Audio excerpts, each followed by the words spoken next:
사랑하고 존경하는 주소만교회 믿음의 동역자 여러분, 예배의 자리로 나오신 모든 동역자님들을 진심으로 환영하고 감사드립니다. 예. 여기 글자가 작게 나오잖아요. 굳이 신경 쓰지 않으셔도 됩니다. 제가 다 말할 텐데. 예. 한 주간 어떻게 잘 지내셨는지 모르겠어요. 잘 지내셨어요? 네. 그리고 또 아마도 뭐 좋은 일도 있었을 거고 안 좋은 일도 있었을 거고 또 여러 가지 어려움 중에도 있었을 것이고 기쁘고 감사한 일들 중에도 있었을 줄로 압니다. 근데 여하튼 이 나오는 발걸음이 복된 줄로 믿습니다. 정말 복된 줄로 믿습니다. 이 예배의 자리로 나온 것 자체가 하나님 앞에 서려는 믿음의 고백임을 믿습니다. 믿음으로 나온 모든 동역자님들에게 하나님의 큰 은혜와 복이 넘치기를 축복합니다. 우리가 살펴볼 로마서 3장 1절서부터 8절은 차분한 교리 설명처럼 보이지만 그 안에는 매우 치열한 논쟁이 남겨져 있습니다.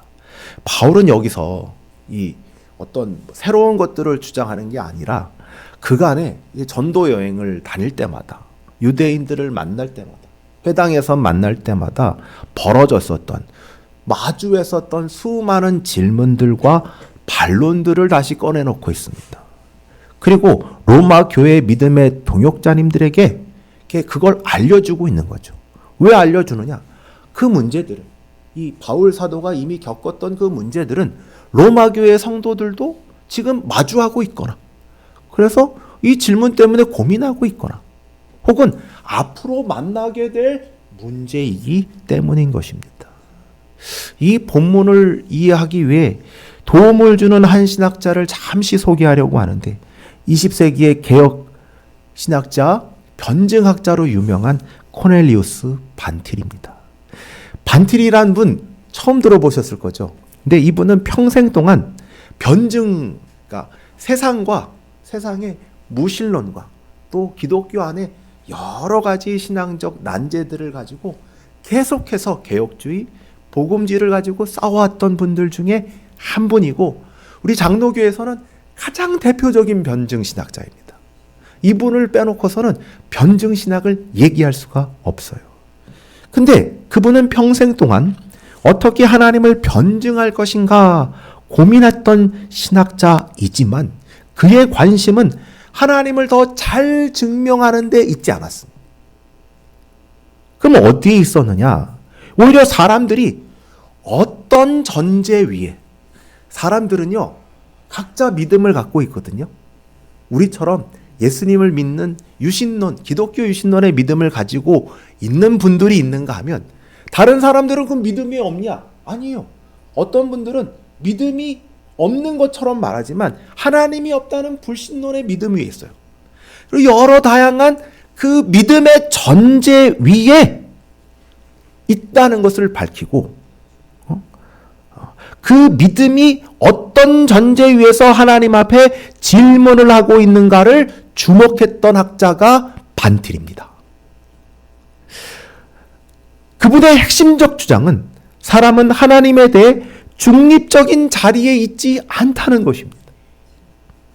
각자 이미 마음속에 기준을 가지고 있고 그 기준 위에서 하나님을 판단하려고 한다는 것입니다. 그래서 문제는 하나님을 향해 질문이 있는가 없는가가 아니라 그 질문이 하나님을 향해 열린 질문인지 아니면 하나님 앞에서 죄악된 자신을 보호하고 지키려는 질문인지가 더 중요하다고 보았습니다. 이 관점이 오늘 우리가 읽는 로마서 3장과 긴밀히 맞닿아 있습니다. 바울이 상대하는 반론자들은 하나님을 모르는 사람들이 아닙니다. 율법도 알고 언약도 알고 구약의 하나님에 대해서 빠삭한 분들입니다. 그들은 스스로 정말 유대인 중에 유대인이요 바리새인 중에 바리새인이요 나만큼 하나님을 알 사람이 없다. 나만큼 구약에 정통한 사람이 없다. 라고 자부했던 사람들이었습니다. 그러나 그들은 하나님을 출발점으로 삼지 않습니다. 자기 자신을 출발점으로 삼아 복음과 하나님에 대하여 비판하려고 했던 것이지요. 바울 사도는 오늘 그들의 의견들을 충분히 듣습니다. 그 반론을 서둘러 정리하거나 억누르려고 하지 않고 그 반론이 어떤 전제 위에 서 있는가, 이거를 나타내 주려고 노력하고 있습니다. 그리고 이 반론의 끝엔 도대체 무엇이 있는가, 그들이 숨기고자 했던 실체는 무엇인가를 얘기해 주고 있는 것입니다. 첫 번째, 오늘 첫 번째로 우리가 살펴볼 반론은요, 유대인에게는 유익이, 나음이, 만약에 이신칭이 복음이 맞다면 유대인에게는 나음, 유익이 없다는 것입니다. 바울이 다루는 이 반론은 유대인들의 자신의 정체성을 걸고 제기하는 질문입니다. 왜냐하면 우리가 지난주에 살펴봤던 대로 유대인도 정죄를 받아요. 그렇죠? 유대인도 율법에 따라 죄인으로 정죄를 받아요. 그리고 할례도 무할례가 된대요. 그럼 뭐라고 하겠어요? 아니 그러면 이거 왜 받으라고 했어? 할례? 그리고 구약에 하나님의 그 놀라운 역사는 도대체 뭐지? 아브라함을 부르시고 출애굽에서 구원하시고 율법을 주시고 그 시내산에서 그 성전에 대해서, 성막에 대해서 주신 하나님, 그리고 다윗과 솔로몬 때 하나님의 성전을 완성하신 그 하나님, 그 놀라운 하나님의 그 역사는 도대체 뭐란 말이야. 하나님은 분명히 이스라엘을 불러 세우셨는데, 다른 민족과 구별하셨는데, 그 모든 구약의 역사가 하나님이 얼마나 이스라엘 백성을 사랑하셨는지를 잘 나타내주고 있는데, 그런 유대인이 율법에 따라 심판받는다고 하고 그 할례가 무할례가 된다고 하면 이게 도대체 뭐냐라는 겁니다. 유대인이 정죄를 받는다면, 바울 당신의 논증에 따른다면 유대인도 죄 아래 있고 유대인도 심판을 피할 수 없게 된다면 지금까지의 구약에 나타난 하나님의 선택, 그리고 하나님의 구원의 역사, 율법과 언약은 아무 의미가 없다는 말이냐? 유대인이 결국 정죄를 받는다면 지금까지 유대의 역사를 통해서 베풀어 오셨던 하나님의 역사는 모두 아무것도 아니란 말이냐? 이 반론은 하나님의 역사를 붙들고 있는 것처럼 보이지만 실은 그 역사를 이용해서 자기의 안전을 확보하려는 것입니다. 정죄를 받지 않기 위해 하나님의 선택을 일종의 면제권으로 사용하고 싶다는 것입니다. 여러분, 그러나 바울은 이 질문을 무시하지 않습니다. 그는 분명히 말합니다. 나음이 없냐? 할례는 유익하지 않냐? 아니, 범사에 많다. 첫째, 여기서 이 첫째는요, 첫째, 둘째, 셋째 이런 거지만 가장 무엇보다도 가장 먼저라는 의미로 이해하시면 좋을 것 같아요. 뒤에 목록이 안 나와요. 그러니까 무엇보다도 먼저 가장 탁 하고 생각나는 게 뭐냐? 이 유대인의 유익이 뭐냐? 했었을 때 하나님의 말씀을 맡았다. 이게 와닿으세요? 여기서 하나님의 말씀이라는 게 어떤 의미냐면 이게 단어가 이런 단어예요. 하나님의 입으로 나온 말씀. 그러니까 하나님이 선지자들을 통해서, 사람을 통해서 주신 말씀이 아니라 하나님이 직접 하신 말씀. 그러니까 일종의 신탁이에요. 유대인들은 뭐냐? 하나님의 그 직접 입으로 나왔던 말씀을 맡았다 라는 것입니다. 다시 말해 유대인에게 맡겨진 것은 지혜나 인간의 사상이나 종교적 전통이 아니라 온 우주 만물을 만드시고 이 인간을 창조하시고 구원하시는 살아계신 하나님의 말씀. 구약에서 말씀으로 뭘 만드셨어요? 세상을 만드셨죠. 말씀으로 우리를 구원하셨죠. 말씀으로 모든 것들을 이끌어 나가시죠. 그 말씀, 그 계시의 말씀을 누구에게 주셨다는 거예요? 유대인들에게. 여러분, 이런 민족이 없어요. 이런 민족이 없어요. 다른 구약에 있었던, 그러니까 다른 구약 동시대에 있었던 가나안 백성들, 이집트, 바벨로니아, 그리고 그 시기에 있었던 그 어떤 민족에게도 하나님에 대해서 알려주시지 않았어요. 그래서 가나안 족속들은 바알을 섬기고 아세라를 섬기고, 또 저기 애굽에서는 태양신을 섬기고, 또 죽음의 신 오시리스를 섬기고 그랬던 거예요. 그런데 오직 유일하게 이 이스라엘만이 참되게 하나님을 알고 하나님을 예배할 수 있었던 것입니다. 이건 어마어마한 특권입니다. 그런데 말입니다.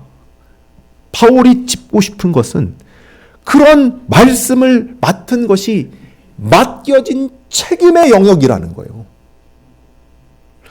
야, 이 말씀을 맡은 게 너 마음대로 죄를 져도 된다는 면죄부가 아니라는 거예요. 말씀을 맡았으면 말씀을 맡은 자답게, 예, 더 정결하고 더 그리스도를 기다리고 더 하나님 앞에 엎드려야 되는데, 너는 말씀을 맡았다고 그 말씀에 순종하며 사는 문제와 상관없이 심판을 알고도 순종하지 않는 데 대한 심판이라는 거예요.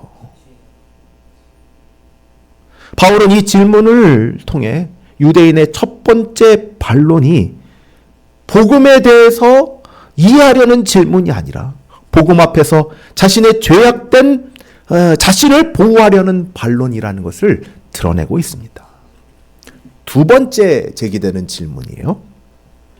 이건 첫 번째 반론보다 한층 더 좀 복잡해 보이고 신학적이기도 합니다. 어떤 자들이 믿지 아니하였으면 어찌하리요? 그 믿지 아니함이 하나님의 믿부심을 패하겠느냐? 이게 3절의 말씀이에요. 글씨 안 보여요? 저를 보셔야 돼요. 글씨 안 보여. 제가 또 여기서 어떤 사람들은 누굴까요? 유대인들입니다. 맞습니다.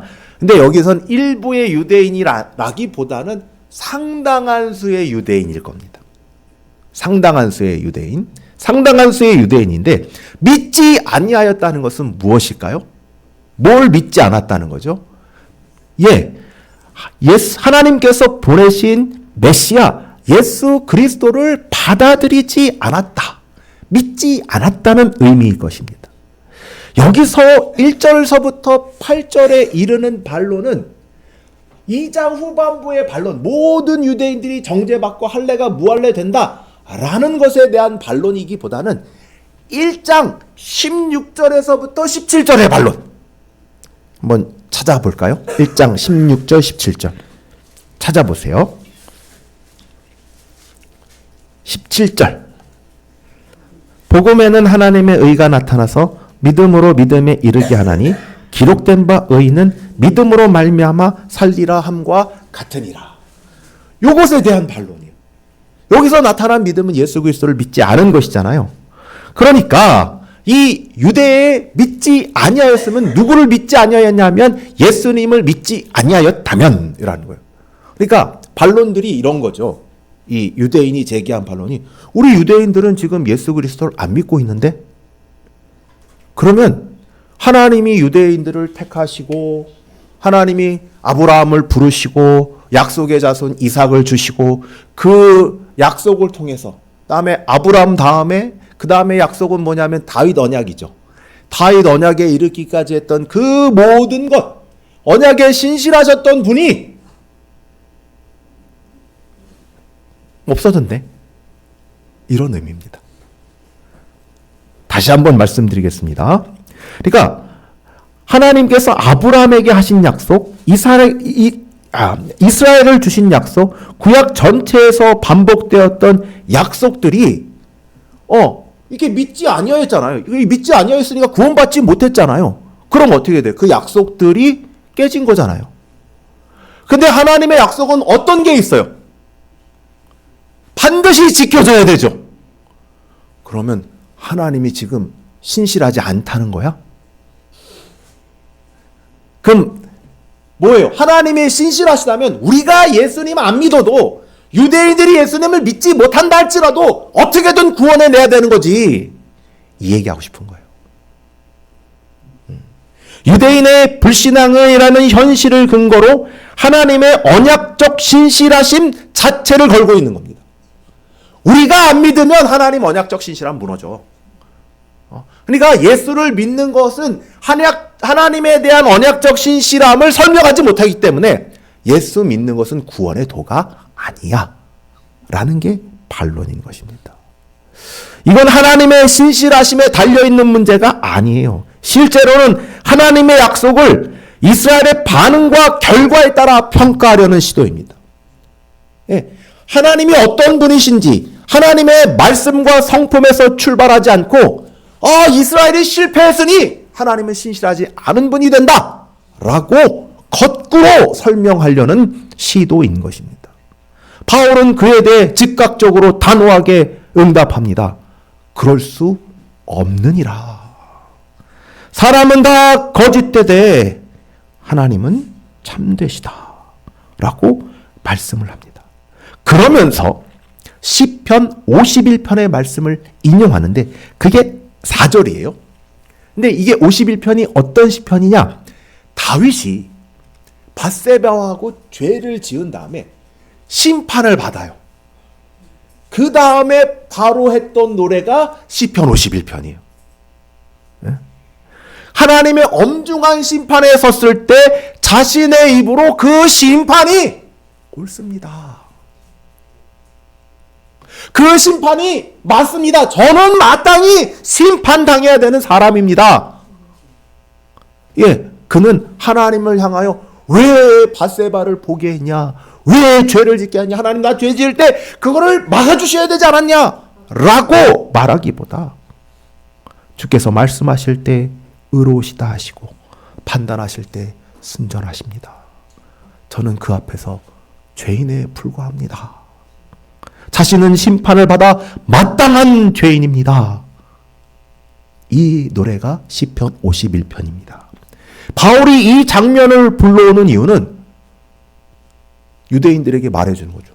그러면 다윗 왕을 봐. 시편 51편에 하나님의 심판을 합당하다고 불러드렸는데 그럼 이 다윗 왕이 잘못됐다는 거야?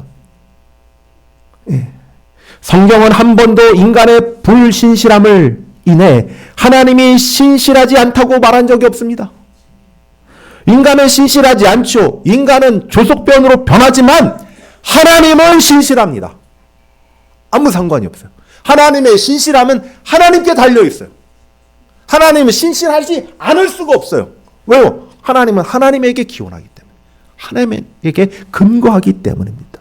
하나님은 인간의 반응에 의하여 규정되는 분이 아닙니다. 인간이 어떤 결과를 냈는가에 의하여 판단되는 분이 더더욱 아닙니다. 하나님은 오직 자기 자신에게 신실한 분입니다. 이 반론은 분명합니다.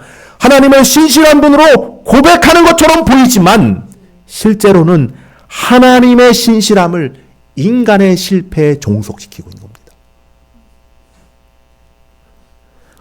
그래서 이렇게 얘기하는 거예요. 인간이 거짓되다 할지라도 하나님은 참되셔. 세 번째입니다. 세 번째 반론은 이 신칭의가 옳다면 하나님의 심판이 약해지거나 없어져야 되는 것 아니야? 라는 반론인데 여기서 한 가지 분명히 하고 싶어요. 뭐냐 하면 지금 이 반론을 제기한 바울의 반론을 제기한 분들이 뭘 얘기하고 싶냐? 유대인들이 뭘 얘기하고 싶냐? 이 신칭의는 틀렸다는 거예요. 이 신칭의는 잘못됐어. 틀렸어. 이거를 염두에 두시고 지금 논의를 따라오셔야 되는 겁니다. 유대인들이 이 부분에서 이렇게 진행돼요. 바울이 이 신칭의를 말하죠. 이게 1장 16절에서부터 17절이요. 사람은 행위가 아니라 믿음으로 의롭다함을 받는다. 그러니 하나님은 믿는 죄인을 용서하신다. 그렇게 용서하시는 하나님은 은혜와 사랑이 풍성한 분이다. 이걸 아마 이 바울 사도가 유대인 회당에 들어가든 어디든지 얘기했을 것이고 설교했을 것입니다. 그러면 설교를 들었던 유대인들, 바리새인들과 서기관들은 반론을 제기했을 것입니다. 그러면 죄인이 용서받는 일을 통해 하나님의 은혜와 의가 더 분명히 드러나게 되는 셈 아닌가? 그렇다면 죄는 결과적으로 하나님의 영광을 드러낸다. 근데 하나님의 영광을 드러내는 도구를 하나님이 심판하실 수 없다. 그러니까 유대인들이 말하고 싶어하는 말은 이거예요. 이신칭의가 옳다면 하나님이 죄인을 심판하는 것은 말이 안 된다. 바울의 대답은 의외로 짧습니다. 아니야, 이거 끝이요. 그렇지 않으면 하나님께서 어찌 세상을 심판하리요? 바울이 하는 일은 이거예요. 유대인의 말을요, 이것에 반론을 제기하거나 이런 게 아니라 끝까지 한번 가는 데까지 가보자. 그러면 유대인들의 말을 가는 데까지 그 논리를 끝까지 펼치는 거예요. 그리고 그 결과를 보여주는 거예요. 좋다. 너희 말대로 죄가 결과적으로 하나님의 의를 드러내는 데 기여했으니 하나님은 그 죄인을 심판하면 안 된다고 해보자. 그럼 어떻게 되냐? 그 논리를 받아들이면 어떻게 될까요? 유대인들의 생각이에요. 유대인들은 심판받으면 안 돼. 근데 이방인들은 하나님의 심판을 받아야 되죠. 왜? 하나님은 의로 심판하는 분이니까. 근데 생각해 보세요. 이신칭의를 비판했던 이 유대인들의 논리로라면 뭐예요? 죄가 영광을 드러냈으니까 심판하면 안 된다는 거잖아요. 그러면 이 이방인들은요? 이 이방인들도 하나님의 영광을 드러내고 있잖아요. 그 죄로 인해서. 그러면 이들을 심판하셔서는 돼요? 안 돼요? 안 되는 거예요. 그러니까 이 논리의 끝자락으로 가서 뭘 하는 거냐면 너희 논리대로라면 하나님을 심판하셔서 안 돼. 너희 논리라면.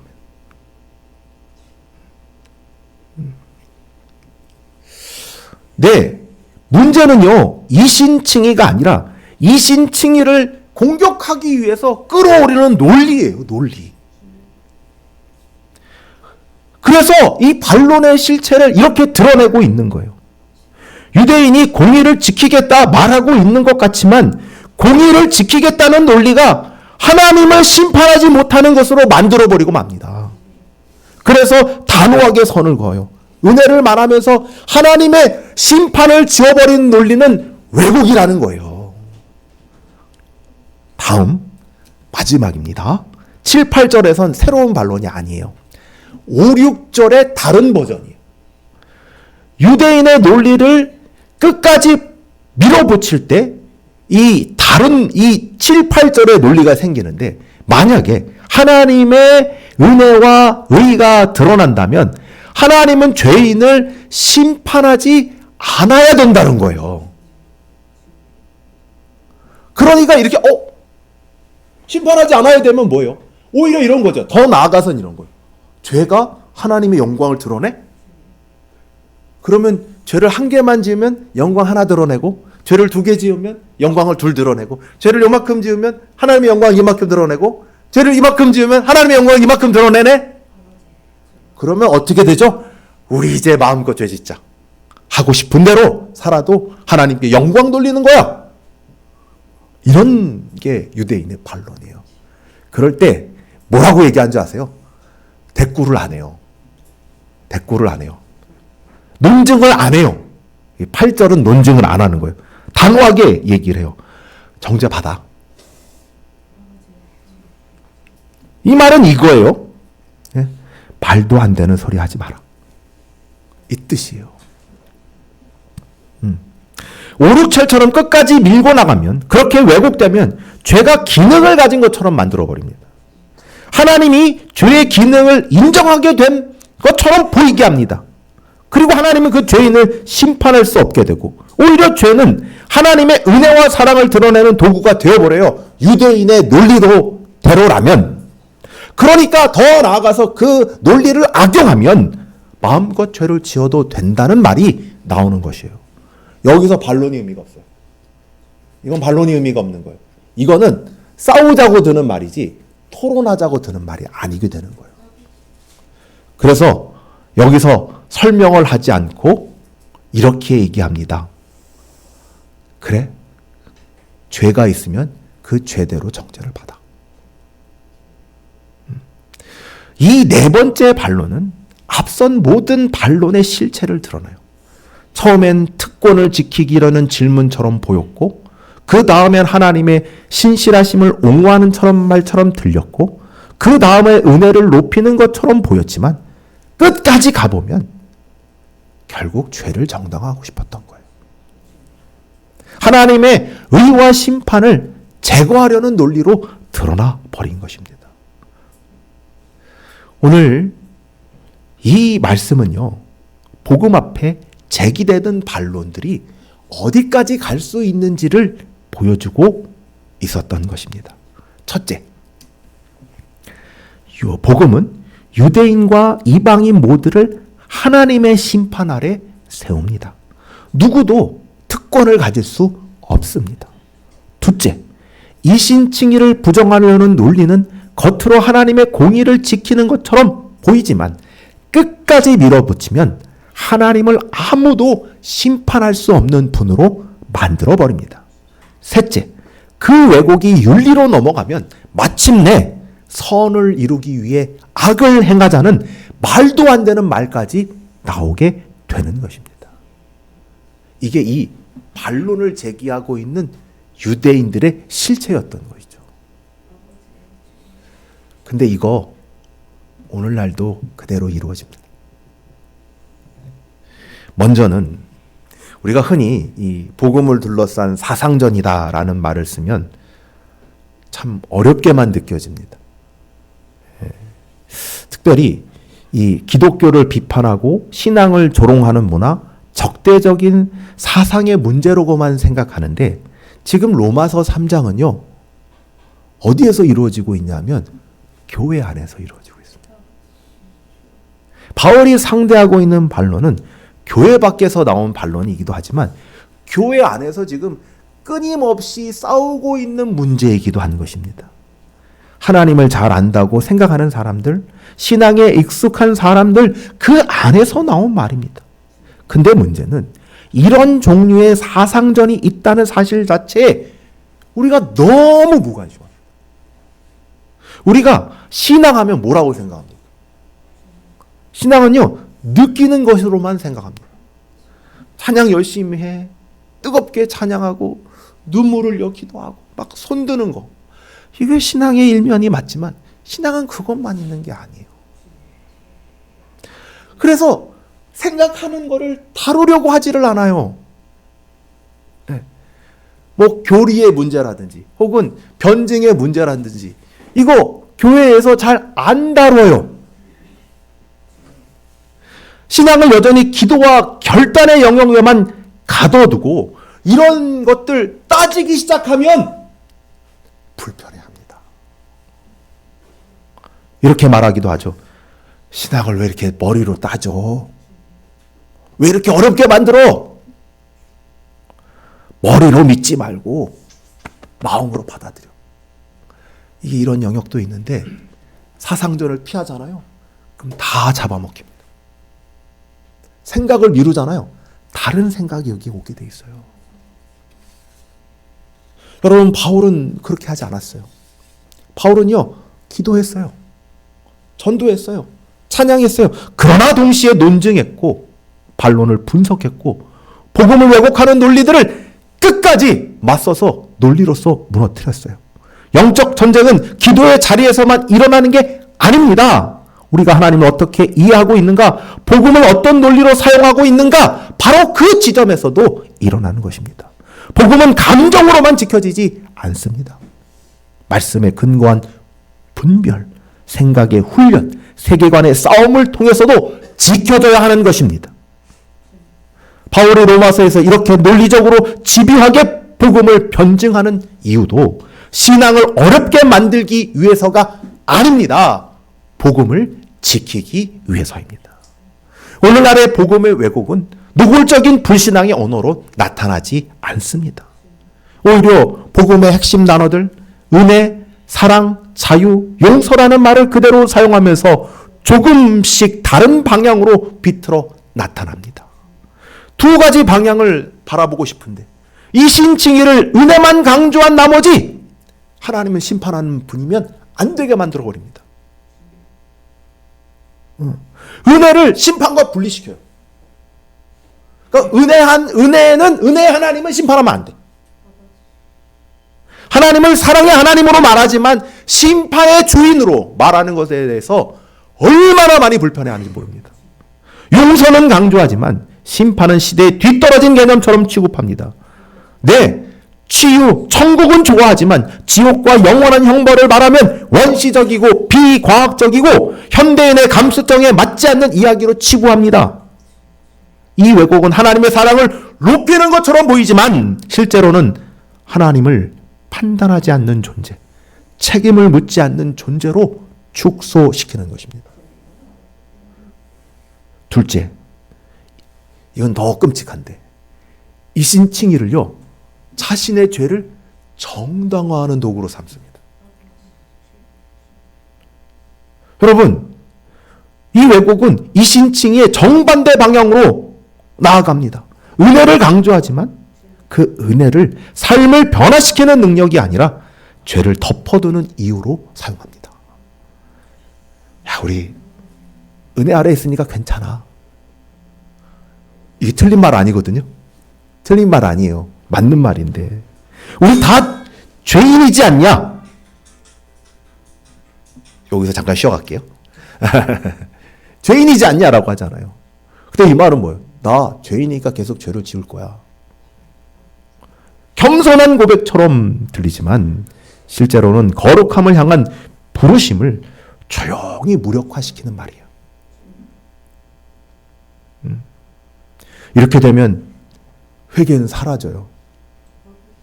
요즘 우리 찬양 인도하시는 그 유튜브나 저는 유튜브 통해서 많이 보는데 보면 치유해달라는 기도는 참 많아요. 근데 우리가 죄를 지었으니 나를 용서해달라는 기도는 참 적어요. 여러분, 바울은 단호하게 이 반율법주의 값싼 은혜를 거절하고 있습니다. 은혜는 심판과 떨어질래야 떨어질 수가 없습니다. 하나님의 공의와 하나님의 사랑은 반드시 함께 가야 합니다. 하나가 떨어졌다. 그거 이상한 겁니다. 옳지 않은 것입니다. 사랑하고 존경하는 주소망교회 믿음의 동역자 여러분, 이신칭의의 복음은 하나님 중심이어야지 인간의 중심으로 판단해서는 안 되는 것이고, 이신칭의의 복음은 우리가 거룩한 부르심을 받은 거룩의 출발점이어야 되지 우리의 죄를 정당화하는 수단으로 삼아서는 안 될 줄로 합니다. 말씀을 맺고자 합니다. 이신칭의에 반대하는 모든 것이요, 얘기하고 싶은 게 이거예요. 나는 죄인이 아니야. 나는 죄인이 아니야. 바울은 우리 모두가 죄인이라는 점을 논증하기 위해서 이렇게 길게 설명하고 있어요. 그 이유는 구원의 유일한 길은 오직 예수 그리스도를 믿음으로 얻는 의이기 때문입니다. 이 말씀을 듣고 우리 주소망교회 모든 믿음의 동역자님들이 예수 그리스도를 믿음으로 의롭다함을 얻은 것에 대해 확신하고 감사하고 찬양하시는 우리 모든 동역자님 되어지기를 축원합니다. 기도하겠습니다.